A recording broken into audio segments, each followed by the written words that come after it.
Hi friends, good evening. I am doctor Ashutosh Gupta और आज अपन बात करते हैं फीटल एमसीए की, राइट। और सेरेब्रल सर्कुलेशन, जो फीटल सेरेब्रल सर्कुलेशन, उसके बारे में बात करते हैं, राइट।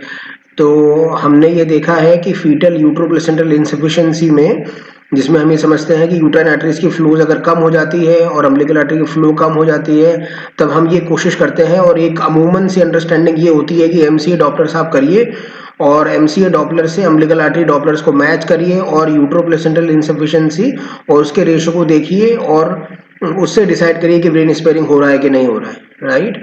तो मैं उसके बारे में आज कुछ आपसे बात करना चाहता हूँ, राइट। जैसे हमको जब ठंड लगती है, अगर ऐसा समझिए कि अगर हम किसी ठंडे इलाके में हैं और वहाँ पर एडिक्वेट हमारे पास विंटर गियर नहीं है, राइट, तो उसमें ऐसा होगा कि जो हमारी बॉडी है वो एक एडेप्टिव मैकेनिज्म में चली जाएगी और सेंट्रल सर्कुलेशन को मेंटेन करेगी at the expense of peripheral circulation.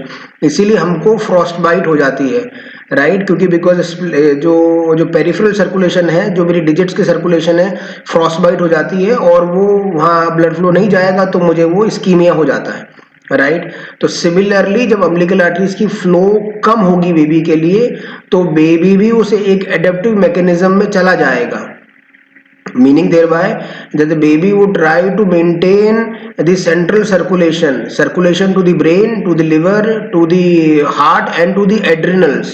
ये central circulation बनती है at the expense of peripheral का मतलब है कि स्प्लेंक्निक गट के लिए गट की सर्कुलेशन, किडनीज की और मस्कुलोस्केलेटल की जो सर्कुलेशन है वो चली जाएगी, पहला। दूसरी बात यह है कि किसी भी स्टेज पे एमनियोटिक फ्लूइड जो बेबी के आसपास होता है वो 85% डिपेंडेंट होता है बेबी की यूरिनेशन पे।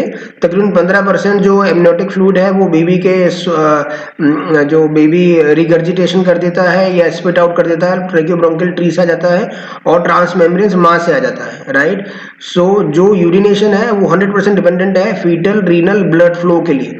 तो अगर रीनल शटडाउन होती है तो एमनियोटिक फ्लूइड इंडेक्स डेफिनेटली ओलिगोहाइड्रोनस में आ जाएगा, राइट।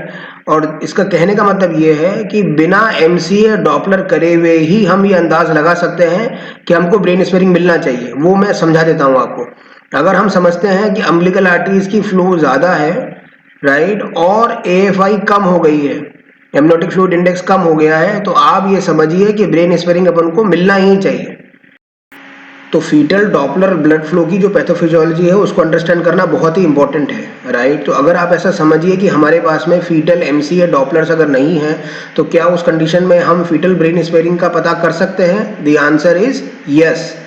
तो फीटल ब्रेन स्पेयरिंग का हम पता कर सकते हैं कि high rising umbilical arteries flow के साथ में अगर ओलिगोहाइड्रोनस मिल रहा है तो डेफिनेटली वो बेबी फीटल ब्रेन स्पेयरिंग में है। अब आप ऐसा समझिए कि आपके पास में एमसीए डॉपलर्स की जो फैसिलिटी है वो अवेलेबल है, राइट। तो एमसीए डॉपलर्स दो तरह से हो सकता है। चूंकि हम ये एक्सपेक्ट कर रहे हैं कि ब्रेन स्पेयरिंग मिलना चाहिए, तो इसका मतलब ये है कि एसडी रेशो और पीआई जो है एमसीए की वो अम्बिलिकल आर्टरी से कम होनी चाहिए, तो ब्रेन स्पेयरिंग एक्सपेक्टेड हो जाती है। लेकिन हर चीज़ का आंसर यस और नो नहीं होता है। तो क्या ऐसा मिल सकता है कि हमको हाई रेजिस्टेंस फ्लो एमसीए में मिले? अगर मिल रहा है तो उसका क्या माने है? उसका माने ये है कि वो हम और डिले हो गए। जो ब्रेन स्पेयरिंग से ज़्यादा ब्लड जो फीटल ब्रेन में जा रहा है उसने उसको सेरेब्रल इडिमा करा दिया है और उसकी वजह से जो हाई फ्लो था फीटल ब्रेन के लिए वो हाई रेजिस्टेंस में कन्वर्ट हो गया है and then it has become more sinister, right. So मैं ये कहना चाहता हूँ कि we are clinicians, we are not technicians, okay. So we are not AI driven. तो क्या हमको डॉपलर फाइंडिंग्स मिल रही है और क्या एक्सपेक्टेड है, उसी से दोनों चीज़ें बदल जाती हैं। तो ये किसी चीज़ की डॉपलर फैसिलिटी होने से उसका डायग्नोसिस बनेगा ऐसा कोई ज़रूरी नहीं है।